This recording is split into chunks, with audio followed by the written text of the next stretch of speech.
Kami yakin Kau hadir di tempat ini Tuhan. Kami merasakan kuasa yang tidak terbatas. Yang sakit Tuhan sembuhkan. Yang lemah Tuhan kuatkan. Yang berbeban berat Tuhan memberikan kelegaan. Tuhan berikan kemenangan bagi kita semua. Terima kasih Tuhan. Sungguh berjumpa dengan Engkau lebih indah dari semua yang ada di dunia ini Tuhan. Terima kasih Tuhan. Terima kasih. Kau urapi kami semua Tuhan. Tenangkan pikiran kami. Sehingga kita hanya fokus kepada firman-Mu Tuhan. Biarlah damai sejahtera-Mu yang melampaui segala akal itu memelihara hati dan pikiran kami. Saat ini di dalam nama Tuhan Yesus. Urapi kami. Kami siap mendengarkan kebenaran firman-Mu. Karena kami percaya firman-Mu berkuasa. Firman-Mu sanggup mengubah hidup kami. Dan firman-Mu adalah Engkau sendiri Tuhan. Mampukan Roh Kudus, bimbing kami Tuhan, untuk kami boleh melakukan kebenaran firman-Mu dengan sempurna. Di dalam nama Tuhan Yesus, kami berdoa mengucap syukur. Haleluya, sama-sama katakan, amin. Shalom. Silakan. Terima kasih buat pemuji. Shalom, sekali lagi, apa kabar kita semua? Sungguh indah ya ada di dalam hadirat Tuhan. Langsung saja kita akan dengar firman Tuhan karena waktu kita tidak lama, cuma 30 menit. Sementara judul yang kita akan sampaikan adalah sesuatu yang sungguh sulit untuk dimengerti. Haruslah kamu sempurna. Haruslah kamu sempurna. Ya, mungkin dalam ketika kita baca judul ini, dalam pikiran kita ada timbul keraguan-raguan, ada timbul kebingungan. Padahal di sini ada katakan haruslah kamu sempurna. Kita enggak yakin, bisa enggak sih kita sempurna? Sebagian besar mungkin kita bersikap skeptis, kita ragu-ragu akan kebenaran firman ini. Mana mungkin manusia yang sudah jatuh dalam dosa bisa hidup sempurna. Mana mungkin manusia yang mengalami banyak penderitaan bisa hidup dalam kesempurnaan. Kita lihat ayatnya di Matius 5 ayat 48. Karena itu haruslah kamu sempurna, sama seperti Bapamu yang di surga adalah sempurna. Ini firman Tuhan, ini perintah Tuhan. Perintah Tuhan itu ya dan amin. Jadi tidak boleh ada keraguan-raguan lagi seperti yang tadi saya katakan. Masih adakah pertanyaan, bagaimana mungkin? Bagaimana mungkin kita bisa sempurna? Bagaimana mungkin kita yang hidup dalam dunia yang semakin jahat, dunia yang semakin rusak, kita bisa hidup sempurna? Bagaimana mungkin? Nah, pertanyaan-pertanyaan itu membuat pandangan kita, membuat pandangan-pandangan yang salah itu membuat kita enggak percaya kita bisa sempurna atau enggak. Itu adalah kerjaan iblis. Iblis itu sangat serius untuk menyesatkan kita, sangat serius untuk merusak pola pikir kita. Tadi dikatakan haruslah kamu sempurna, berarti itu bukan pilihan tapi itu satu keharusan untuk kita semua sempurna. Tetapi pandangan yang skeptis tadi yang mengatakan bahwa tidak mungkin manusia bisa sempurna, itu merusak kerohanian, pertumbuhan kerohanian kita sebagai seorang Kristen.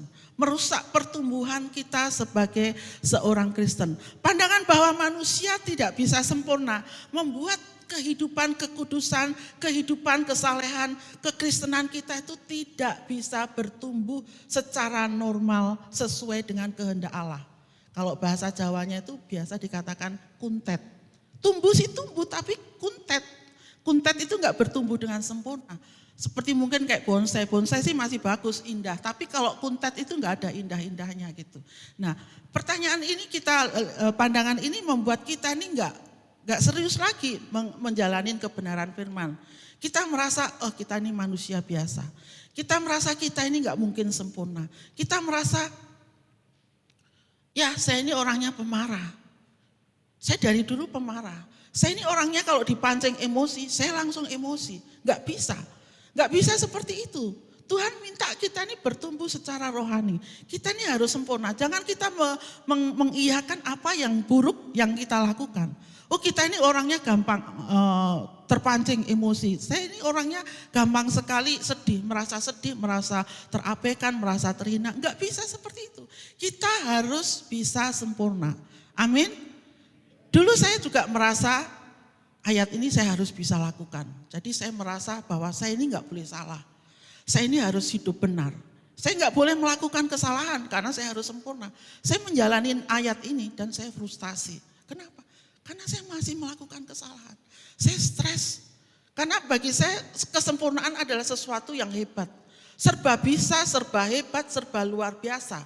Sementara saya biasa-biasa saja. Itu membuat saya frustasi. Tuhan, bagaimana mungkin saya bisa sempurna sesuai kebenaran firman-Mu? Saya masih melakukan kesalahan.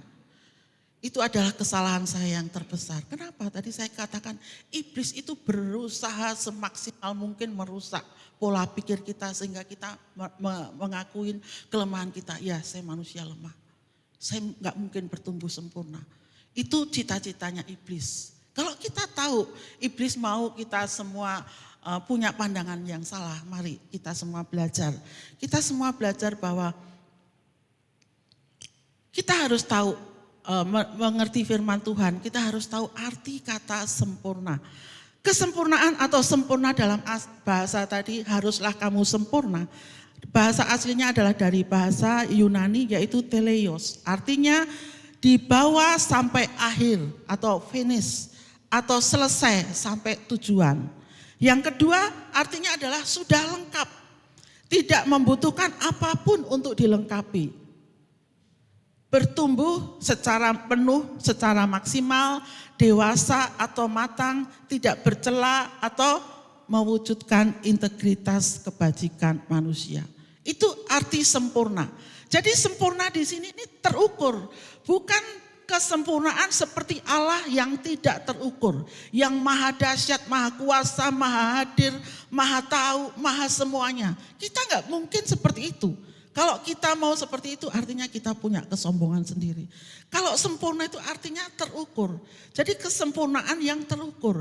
Kesempurnaan di mana kita ini harus bertumbuh sesuai dengan kehendak Tuhan yang dikehendaki atas kita semua. Itu sempurna yang terukur. Jadi kita nggak bisa lagi katakan sempurna seperti Bapa kemahakuasaannya. Nggak bisa, tapi sempurna yang terukur sesuai dengan arti kata ini yaitu bahwa sempurna itu artinya kita bertumbuh, berfungsi sesuai dengan tujuan. Kita selesai sampai akhir sesuai dengan kehendak Tuhan, rencana Tuhan yang ditentukan bagi kita.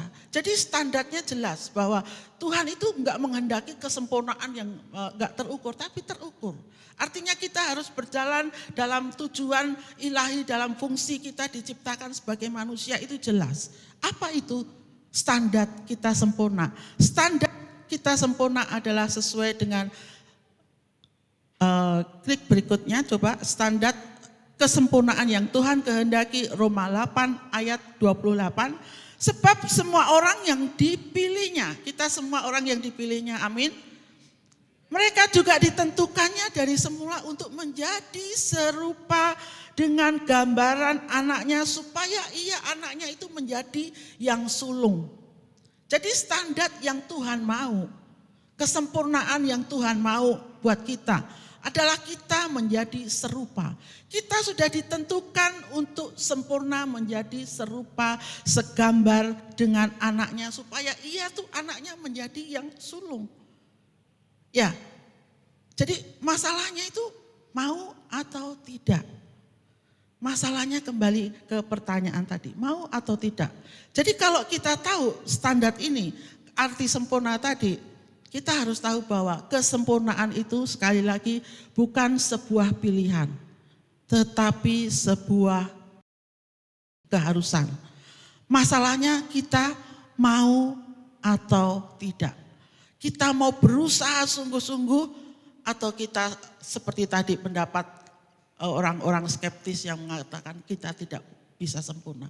Akhirnya kita santai saja, kita enggak mau bertumbuh, kita enggak mau berubah, manusia lama kita ya manusia lama kita mudah tersinggung, kita mudah marah, kita sombong, itu manusia-manusia lama kita. Kita mungkin masih serakah mencari harta, mencari sesuatu yang fana, itu manusia lama kita. Tetapi masalahnya yang pertama kita tadi, ayat tadi, itu adalah mau atau tidak. Kalau kita mau, Tuhan beserta kita. Amin. Tuhan membimbing kita. Roh Kudus menuntun kita. Amin. Kita mau belajar. Kalau kita belajar kepada Tuhan Yesus, marilah kepadaku semua yang letih, lesu, dan beban berat.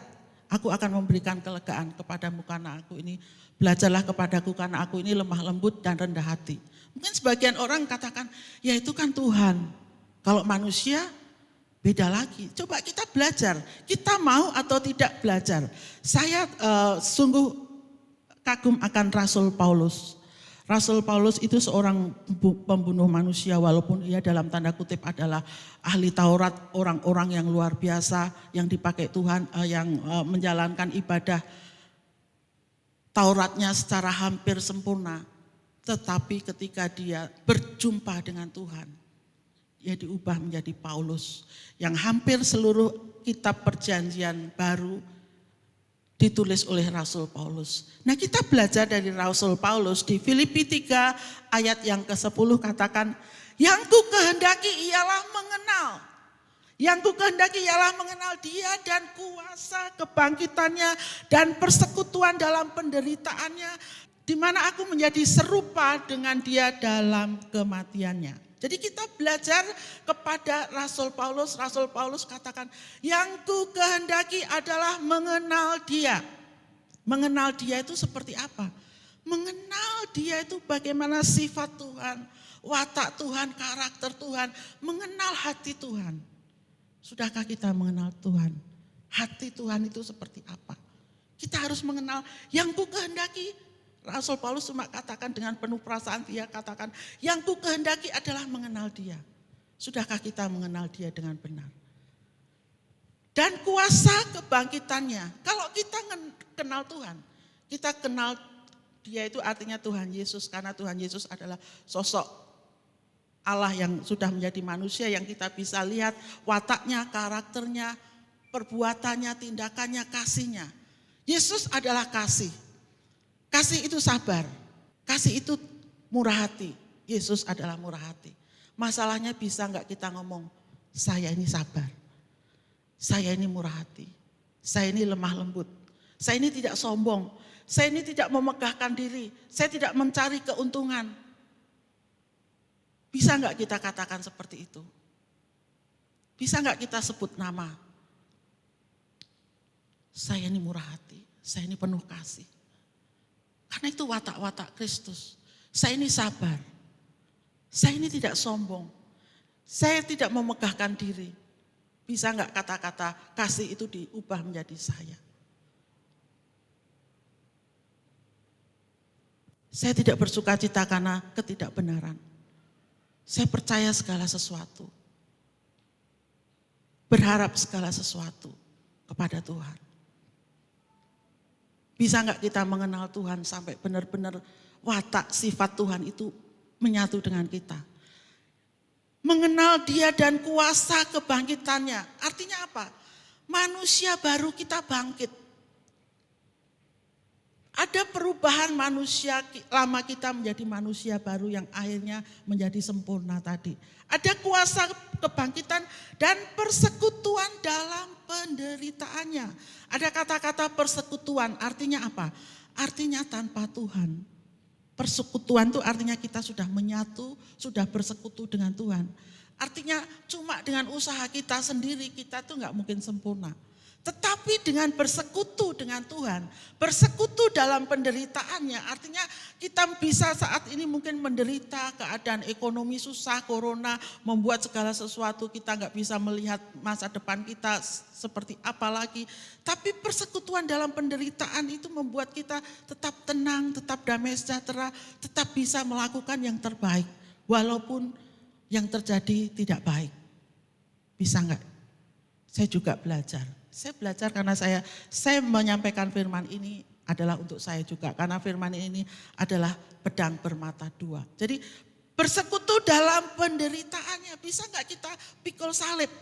Di mana aku menjadi serupa dengan dia dalam kematiannya. Bisa enggak manusia lama kita mati, manusia baru kita hidup, bangkit manusia baru kita. Kemudian kita bisa enggak bersekutu dalam penderitaan, artinya kita bisa menderita seperti Tuhan Yesus ketika dicela, dimaki, dia memberkati, dia mendoakan. Ketika dianiaya dia tidak membalas, bisa enggak bersekutu dalam penderitaannya. Artinya apa? Kita menyalibkan manusia daging kita. Artinya apa? Kita rela menderita untuk Kristus. Artinya apa? Kita menyerahkan semuanya kepada Tuhan, bersekutu dalam penderitaannya. Menyalibkan kedagingan kita, mati dalam manusia lama kita mati. Amin. Nah, kalau kita sudah mau belajar, Tuhan akan membuat mindset kita berubah. Pola pikir kita berubah. Seperti Rasul Paulus, ada kelanjutan dari ayat itu, kita mulai dari ayat yang kedua. Pola pikir yang sempurna, Rasul Paulus katakan, bukan seolah-olah aku telah memperoleh hal ini atau telah sempurna, melainkan aku mengejarnya kalau aku dapat menangkapnya, karena aku pun telah ditangkap oleh Kristus Yesus. Kita ini, saya tidak merasa sempurna juga. Kita semua belum sempurna juga. Tetapi yang dilakukan Rasul Paulus bukan seolah-olah aku sudah memperolehnya. Saudara-saudara, aku sendiri tidak menganggap bahwa aku telah menangkapnya, tetapi ini yang kulakukan. Jadi ini yang harus kita lakukan. Aku melupakan apa yang telah di belakangku dan mengarahkan diri kepada apa yang di hadapanku. Aku melupakan apa yang ada di belakangku. Bapak Ibu yang dikasihi Tuhan, yang di belakang kita ini banyak. Ada kesusahan, ada penderitaan, ada kepahitan, ada sakit hati. Mungkin ada kemegahan kita, ada kejayaan kita, ada kemampuan kita yang dulunya masih muda, mungkin kita luar biasa. Tapi Rasul Paulus katakan, aku melupakan apa yang ada di belakangku. Saya melihat mungkin banyak orang masih menyimpan kepahitan. Mungkin perbuatan suaminya yang mungkin 30 tahun yang lalu selingkuh masih disimpan di dalam hati. Kepahitan dan merusak keluarga. Saya melihat itu. Mungkin ada juga perbuatan istrinya yang mungkin melakukan perbuatan yang tidak benar, membuat suaminya kepahitan dan dibawa sampai meninggal, sampai mati. Rumah tangganya hancur. Karena perbuatan yang sudah mungkin 30 tahun yang lalu. Sampai sekarang masih diingat-ingat yang pahit. Kalau ada masih seperti itu, kita nggak mungkin sempurna. Kalau ada kita masih menyimpan kepahitan kepada orang lain, mungkin beberapa hari yang lalu kita tersinggung, mungkin berapa puluh tahun yang lalu kita marah kepada mungkin orang-orang terdekat kita dan kita tidak bisa mengampuni. Kita tidak mungkin sempurna. Rasul Paulus katakan, yang kulakukan adalah aku melupakan apa yang di belakangku dan mengarahkan diri. Fokus kepada Tuhan Yesus. Kepada tadi, yang ku kehendaki adalah mengenal Tuhan. Dan kuasa kebangkitannya. Yang ku kehendaki itu seperti itu, mengenal Tuhan. Fokus kepada Tuhan.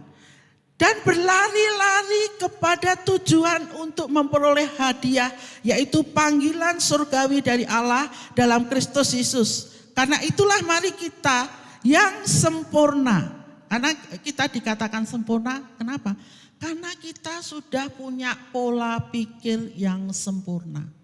Kalau kita sudah pola pikir kita sempurna, Tuhan ada di dalam kita. Amin. Roh Kudus yang memampukan kita. Pola pikir yang sempurna tadi apa? Melupakan yang di belakang, fokus kepada yang di depan. Karena Tuhan akan mengangkat engkau naik, bukan turun. Tuhan akan mengangkat engkau berjalan maju dan bukan mundur lagi. Amin. Nah itu arti kata melupakan, semua lupakan. Kalau kita masih menoleh ke belakang, kita akan menjadi istri Lot. Kita akan menjadi tiang garam. Kita akan seperti itu. Kita akan katakan tadi seperti pertumbuhan yang tidak bertumbuh dengan sempurna. Nah, fokus kepada Tuhan, kemudian yang kedua, ketika kita berlari-lari kepada tujuan, artinya apa? Itu perlu usaha. Kalau kita mau sempurna, kita santai aja, sudahlah mengalir aja. Apa yang kita alami ya kita ngalir aja. Kalau mengalir kita akan dibawa ke dunia. Karena tarikan dunia itu dengan segala kemegahannya itu begitu kuat untuk menarik kita kembali ke manusia lama kita, kembali ke dunia lama kita sehingga manusia baru kita tidak bertumbuh. Makanya Rasul Paulus kita katakan dan berlari-lari artinya itu aktif, artinya itu giat, bukan santai. Jadi kalau kita bergereja, berjemaat, ayo kita semua saya undang seperti Pak Gembala katakan, kita semua harus giat melayani. Kalau rindu melayani, ayo sampaikan kepada Pak Gembala atau mungkin Ketua Departemen Musik yang rindu melayani musik kepada Pak Michael, saya rindu melayani. Mau melayani apa aja kita terbuka. Kita semua mau berlari-lari kepada tujuan yaitu panggilan surga. Kita semua mau menjadi sempurna dengan pola pikir yang sempurna seperti yang Rasul Paulus katakan. Amin. Itu bukan mudah. Kalau secara teori kelihatannya gampang melakukan itu. Tapi prakteknya kita tersinggung sedikit marahnya bisa berhari-hari. Kita terluka sedikit sembuhnya bisa lama. Kita emosi sedikit bisa banting apapun yang ada di depan kita. Teorinya seperti itu, mudah, cuma melupakan yang di belakang, fokus mengenal Tuhan, kuasa kebangkitannya, bersekutu dalam penderitaannya, serupa menjadi Dia, kemudian kita berlari-lari untuk mencapai itu semuanya. Cuma itu sebenarnya, tapi prakteknya kita butuh Tuhan untuk bersama kita. Kita butuh Roh Kudus untuk menyertai kita supaya kita semua sempurna. Amin. Nah, hidup yang sempurna itu hidup yang bagaimana? Kehidupan yang sempurna, tadi saya katakan arti sempurna itu artinya kita sampai kepada tujuan, hidup sesuai dengan fungsi yang Tuhan kehendaki.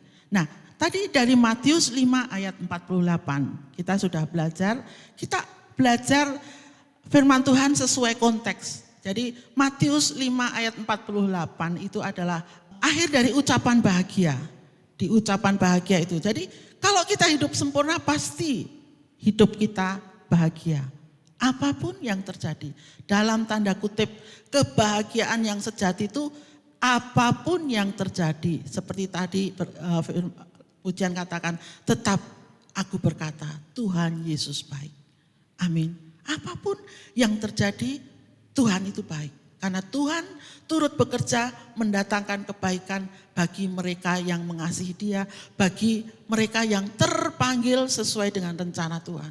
Tuhan Yesus baik, apapun yang terjadi. Mungkin kita dicela, mungkin kita dianiaya. Tetapi untuk mencapai kehidupan yang sempurna yaitu kebahagiaan yang sejati.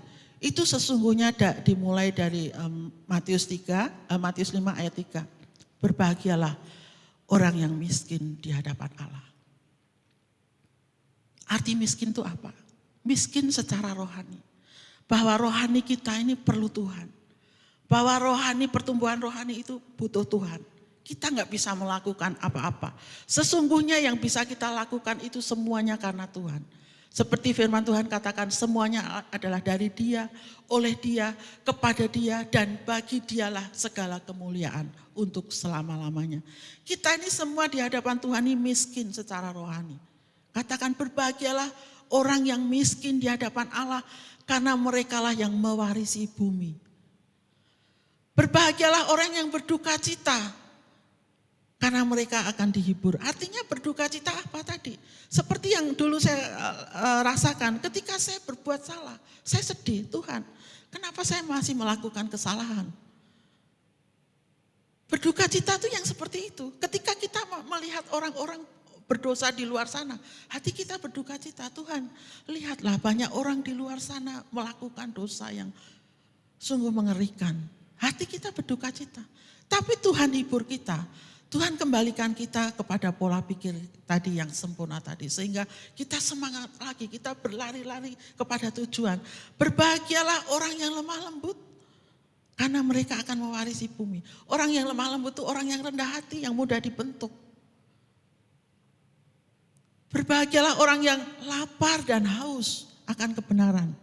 Kita semua hadir di sini, saya percaya karena kita semua lapar dan haus akan kebenaran. Lapar dan haus akan hadirat Tuhan.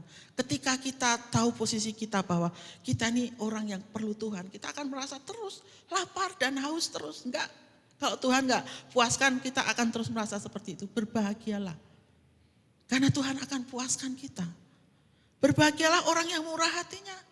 Itu kebahagiaan sejati itu ternyata tindakan, murah hati. Tindakan pertama murah hati. Berbahagialah orang yang suci hatinya karena mereka akan melihat Allah. Dan yang susah, yang ini di atas standar dunia. Dunia tidak mengajarkan ini. Berbahagialah engkau jika karena aku kamu dicela. Difitnah kepadamu, difitnahkan segala yang jahat. Berbahagialah kamu. Karena upah kita besar di surga. Bukan hanya berbahagia, tapi bersukacitalah dan bergembiralah. Jadi orang-orang Kristen itu sebenarnya identik dengan kebahagiaan, dengan sukacita, dengan damai sejahtera, dengan ucapan syukur. Itu adalah definisi bahagia yang sejati. Kemudian setelah ucapan bahagia tadi, setelah kita menjadi orang-orang yang menghidupi, saya katakan menghidupi, bukan cuma tahu, tapi menghidupi, praktek bahwa kita harus murah hati, kita harus mendoakan orang yang menganiaya kita, baru kita berfungsi. Jadi tadi sempurna katakan kita ini berfungsi menjadi garam dan terang dunia. Kita berfungsi untuk apa? Untuk kemuliaan Tuhan. Demikianlah hendaknya terangmu bercahaya di depan orang, supaya mereka melihat perbuatanmu yang baik dan memuliakan Bapa di surga. Jadi ketika kita melakukan kehendak Tuhan dan berfungsi sesuai dengan tujuan yang Tuhan, penciptaan Tuhan pada kita, sesungguhnya kita sedang memuliakan Tuhan. Kalau ada perasaan, oh ini saya loh, ini saya hebat, saya luar biasa. Itu sesungguhnya kita bukan terang dan garam. Nah, jadi kita semua selidiki hati kita. Saya sungguh belajar kepada Daud. Daud itu selalu katakan, ujilah aku Tuhan. Cobalah aku Tuhan. Selidiki hatiku dan batinku. Apakah aku sungguh mengasihi Engkau? Setiap hari itu kita harus berkata seperti itu, ujilah aku Tuhan.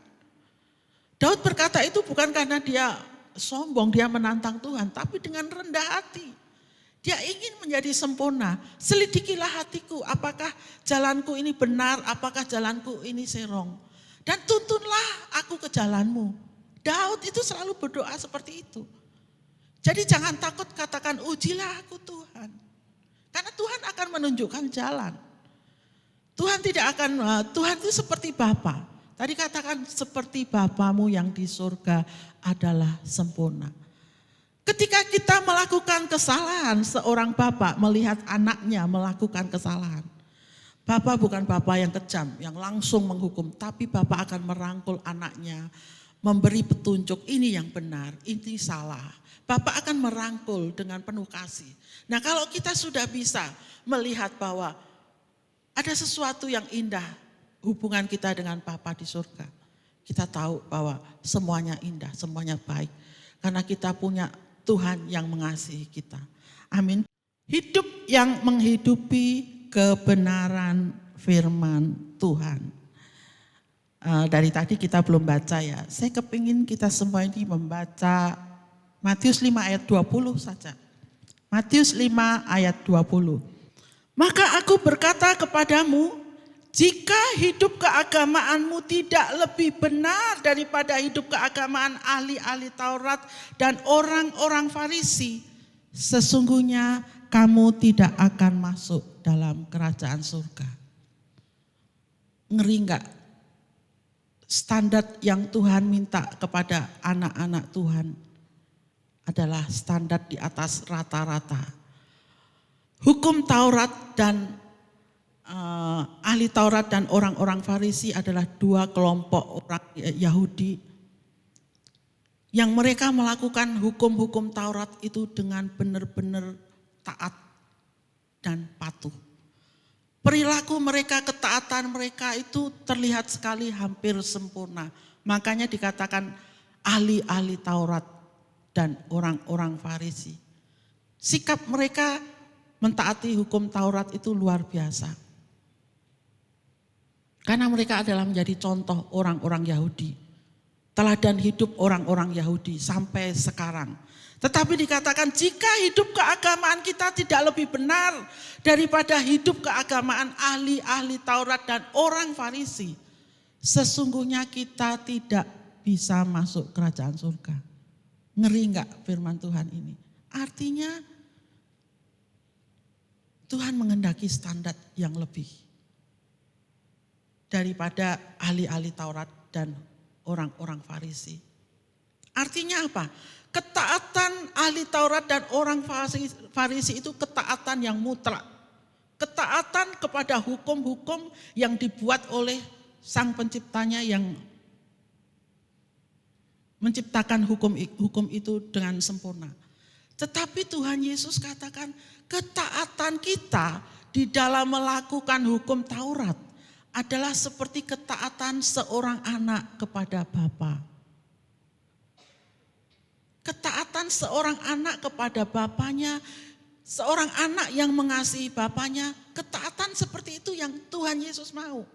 Jadi di sini dikatakan di Matius 5 ayat 20 sampai 42, ini kita nggak akan baca semua karena waktunya nggak cukup dan kalau itu kita bahas satu persatu itu nggak cukup waktunya. Kita melihat di sini sesuatu yang luar biasa bahwa Tuhan mengajarkan kita di atas standar rata-rata, di mana sesungguhnya hukum-hukum Taurat itu menjadi standar agama-agama lain, menjadi hukum moral agama-agama lain. Nah, ada dikatakan di sini perikopnya adalah Tuhan Yesus dan hukum Taurat. Ada tertulis, janganlah kamu membunuh. Jangan membunuh. Kalau membunuh akan dihukum. Tapi Tuhan Yesus katakan, kalau engkau membenci saudaramu, engkau juga akan dihukum. Itu standar Tuhan Yesus. Kalau hukum Taurat mengajarkan jangan membunuh, karena engkau akan dihukum. Tapi Tuhan Yesus katakan, kalau engkau membenci saudaramu, engkau juga akan dihukum. Artinya apa? Membunuh, hukum dosa membunuh dengan membenci saudara itu sama di hadapan Tuhan Yesus. Karena apa? Karena membenci itu akar dari nanti perbuatan-perbuatan jahat. Dan kalau perbuatan jahat itu dibuahin akan terjadi sampai ke pembunuhan. Kita lihat sekarang, istri pun bisa membunuh suami, suami pun bisa membunuh istri. Artinya apa? Dari kemarahan yang kecil. Itu dosa yang sama. Mungkin enggak gitu, kita marah kepada teman kita. Itu sama. Itu standar yang Tuhan mau. Yang Tuhan Yesus mau, standar di atas rata-rata. Kerohanian kita ini kalau kita sungguh-sungguh seharusnya kita enggak sama dengan dunia. Katakan saya enggak sama dengan dunia. Saya harus enggak sama dengan dunia. Karena apa? Ya ini hukum Tuhan yang kasih. Hukum Taurat, Tuhan Yesus dan hukum Taurat. Dikatakan jangan membunuh. Dikatakan di situ lagi jangan berzina. Hukum Taurat katakan, tetapi Tuhan Yesus katakan, ketika engkau memandang dan mengingininya, engkau itu sesungguhnya sudah berzina. Nah ini berat bagi kita dengan kemajuan teknologi yang luar biasa. Kita bisa melihat apapun perbuatan ini di dalam HP kita. Perbuatan yang tidak senonoh, perbuatan apapun dengan lihat. Firman Tuhan hukum Taurat katakan jangan berzina. Tetapi standar Tuhan Yesus ketika engkau mengingininya, engkau sudah berzina. Lebih baik matamu dicungkil daripada engkau masuk dalam kerajaan, dalam neraka. Tuhan Yesus juga katakan, jangan bersaksi dusta. Kalau ya, katakan ya. Jadi kita ini enggak perlu bersumpah. Orang Kristen enggak usah bersumpah. Ya katakan ya, tidak katakan tidak, beres. Kalau orang yang berani bersumpah, saya enggak tahu latar belakangnya. Karena orang Kristen itu orang merdeka. Enggak perlu pakai disumpah-sumpah. Janganlah engkau menjadi saksi dusta. Nah yang satu lagi, saya kepengen kita tahu, mata ganti mata, gigi ganti gigi. Itu standar hukum Taurat. Nah saya ingin praktekkan, saya kepengen ngundang Ibu Nita. Ibu Nita ini orang yang murah hati, keponakan saya maju ke depan. Mau praktek Bu Nita, soalnya saya tahu Ibu Nita orang yang baik hati, jadi saya beraninya praktek sama Ibu Nita. Ada di sini ayat, jika engkau ditampar pipi kananmu, kasih pipi kirimu. Sini Ibu Nita, jangan takut, kamu tidak akan saya tampar. Tetapi aku berkata kepadamu, janganlah kamu melawan orang yang berbuat jahat kepadamu, melainkan siapapun yang menampar pipi kananmu, berilah juga kepadanya pipi kirimu.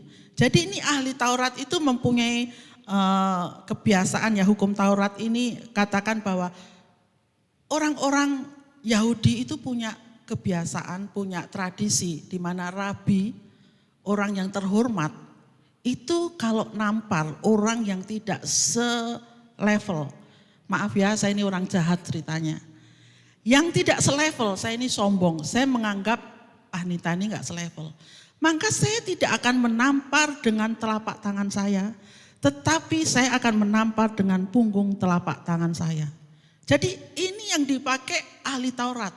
Tradisi Yahudi menampar untuk orang-orang yang levelnya di bawah dia, di bawah ahli Taurat atau rabi-rabi, dia akan menggunakan telapaknya, punggungnya, punggung telapak tangan, punggung tangannya. Jadi kalau saya ini orang jahat, sekali lagi maaf ya, saya enggak praktek ini, cuma ingin mempraktekkan. Kalau saya mau menampar pipi kanan, dikatakan kalau engkau ditampar pipi kanan, saya harus menggunakan punggung tangan saya, plek. Nah, udah, ini artinya saya menghina Ibu Nita ini 2 kali lipat. Dengan menampar saya sudah menghina, dengan menampar pakai telapak tangan saya menghina, merendahkan Ibu Nita ini 2 kali lipat. Tetapi ketika Nita ini mengikuti ajaran Tuhan Yesus, Nita ini menyodorkan pipi kirinya kepada saya yang sombong, yang jahat, itu untuk saya tampar. Nah ketika Nita menyodorkan pipi kiri akan saya tampar, otomatis saya tampar pakai telapak tangan saya. Otomatis itu menandakan bahwa saya ini selevel, sederajat. Saya nggak mau menampar karena saya nggak merasa sederajat dengan Ibu Nita. Nah itu yang tradisi hukum Taurat itu seperti itu. Jika kamu ditampar pipi kananmu, kasih pipi kiri. Artinya apa? Nita ini enggak melawan. Walaupun dilecehkan dengan 2 kali lipat pelecehan yang luar biasa, Nita ini dengan rendah hati menyerahkan pipi kirinya. Ayo tampar pipi kiri saya. Nah saya enggak mungkin, saya merasa sombong, saya merasa orang jahat. Saya enggak mungkin tampar dia dengan telapak tangan. Karena itu menunjukkan bahwa saya sama Nita ini selevel. Jadi artinya apa? Terima kasih Ibu Nita yang luar biasa. Tuhan mengasihi. Nah, artinya apa? Perbuatan kita tidak memberikan pipi kiri itu artinya kita ini tidak mau melawan. Artinya kita ini tidak mau orang yang menampar itu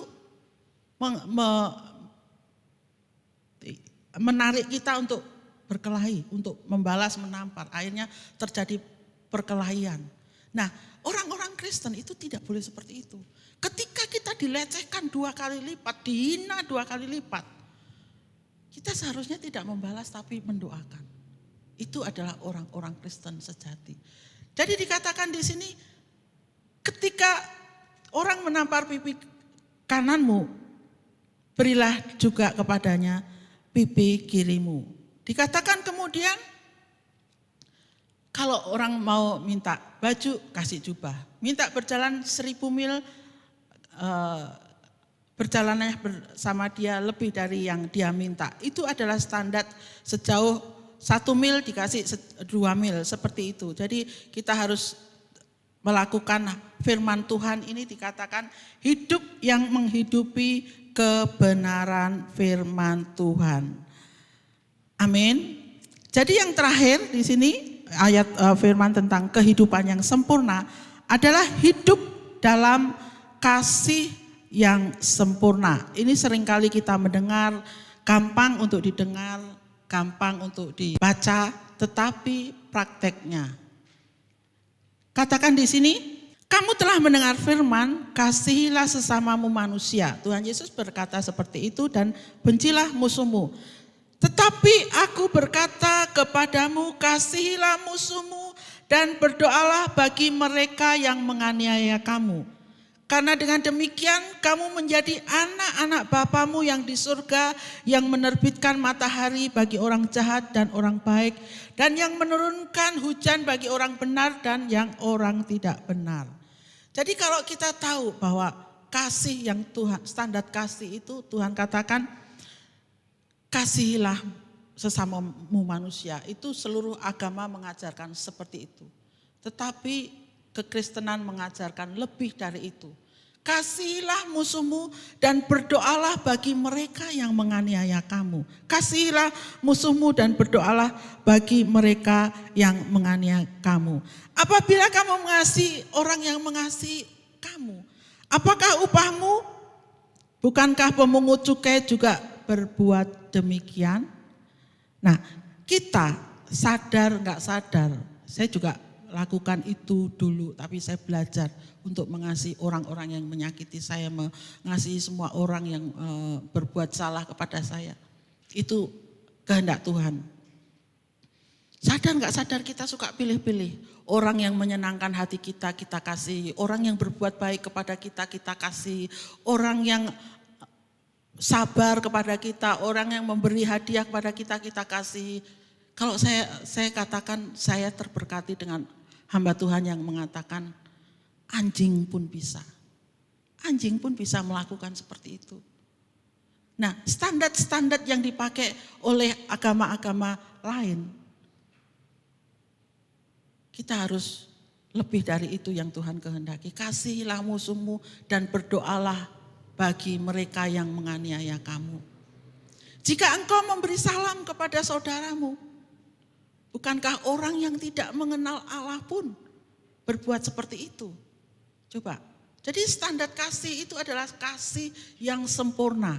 Kalau kita hidup mau sempurna, mari standar kasih kita bukan standar kasih yang biasa, tapi standar kasih yang sempurna, yaitu agape. Kasih yang agape, kasih yang tidak menuntut. Kasih yang walaupun engkau jahat kepadaku, aku tetap mengasihimu. Itu firman Tuhan. Amin. Jadi katakan terakhir, klik berikutnya. Kita baca bersama-sama ya. 3, 2, 1. Hidup berjalan dalam kehendak Allah adalah hidup yang sempurna.